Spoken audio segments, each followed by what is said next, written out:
The crux of it is if you get even a little bit of data, then you have something to talk about. If worse comes to worse and you have no data, you're in trouble. They had a plan, and every time they tried to execute their plan, something went wrong.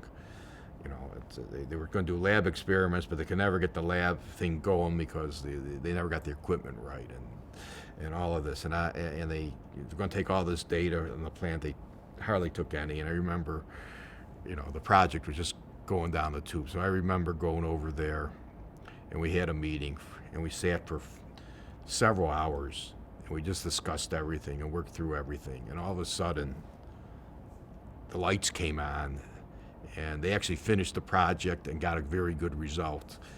And I remember that you know, focusing and turning around, and even with minimal data and everything, they still could think it through and figure out what's going on and get the answer that was needed.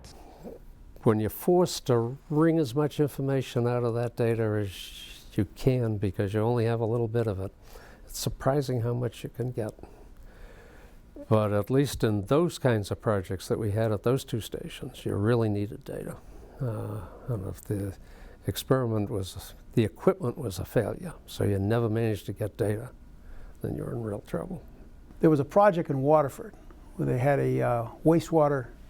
It was a clarifier. So they stick in wastewater, and there was supposed to be uniform distribution of the feed to the clarifier, and then it would be ejected to ultimately out into the river. So there are a lot of theories about what was wrong with the clarifier. It wasn't working.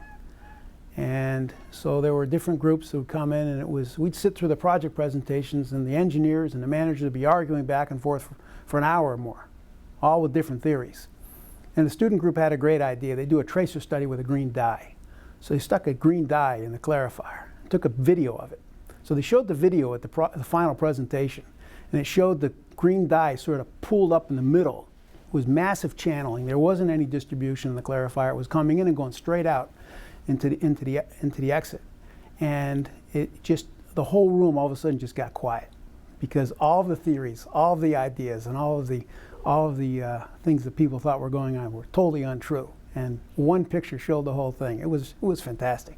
We were the first practice school station at General Electric, and we were working on a problem. We were about 2.5 weeks into it, 10 days worth of data we'd taken, only to find out that the equipment wasn't calibrated. That is a terrorizing realization for somebody. So we actually figured out a way to go back and reverse calibrate everything and save the data that we had gotten. You learn to be extremely resourceful, but I'll never forget the fear that gripped me when I realized I had let 10 days out of 28 run behind me. It was the very first project, and it was when a student was trying to do a heat balance on what's called a fin-fan condenser, finned tubes, air-cooled condenser. And he was walking around up top with a Stilson wrench. In his back pocket, the Stilson wrench fell out, went clang, bang, bang down through the tubes, and bent the fins and shut down the piece of equipment, and therefore the unit for a day. So I learned fast from that very practical experience that you'd better do everything you can do to make sure that there's no potential for that kind of thing happening again. Some of the projects we worked on in the paper mill were instantly adopted by the plant management. The plant manager had this problem of these periodic explosions, and as a team, we then set to work on explaining how these explosions occurred periodically.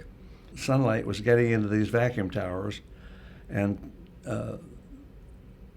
setting off these hydrogen-chlorine explosions. They were absorbing chlorine and caustic soda. And we did a lot of work, the group did a lot of work, was well documented, explaining what the upper and lower explosive limits of hydrogen and chlorine were, and solved the problem by telling the plant manager to just drill a hole in the tower and bleed in air so that you get down below the explosive limit of hydrogen and chlorine. which we did. And as far as I know, to this day, they never had another explosion.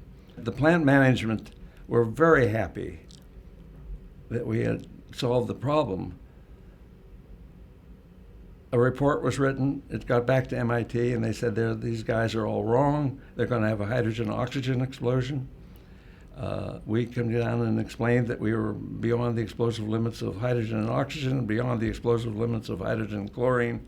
We had done the research on it, and the plant management was very happy. So we had to defend our position, and in front of all the Doc Lewis and all the other people who listened to us. And at the end of the defense, there was applause by the professors at MIT. Because this was a fairly extensive computer program, we had 3 boxes of cards at that point. They only allowed us to run after midnight. So one of the intensities, in fact, was that plus another project I did, we could only do after midnight on graveyard shift. And of course, during the day, they expected us to work. So, and in the end, we were unsuccessful because it turned out that we didn't understand enough about numerical calculations to realize that you don't go along at steady state and then all of a sudden change things, because the computer program will not be stable. So we used to be in there about 12:15, and we'd put in the 3 boxes, and the operators would say, "I bet it's not going to work tonight." And we'd say, "Oh no, it's got to work tonight." And then we'd go in, and everything was going along just fine. And you could tell by the sounds from the tape drives that, oh yeah, everything was going along fine. And all of a sudden, and they'd say, "See, I told you." So we'd go back and have to go do it. And again, what you learned from that was tenacity. There were 2 of us on the project, and so what we're going to do was, okay, so let's go see what's really coming out the stack. We have these tubes we can take samples with and see what's coming off the top. So okay, we're going to go up to the roof.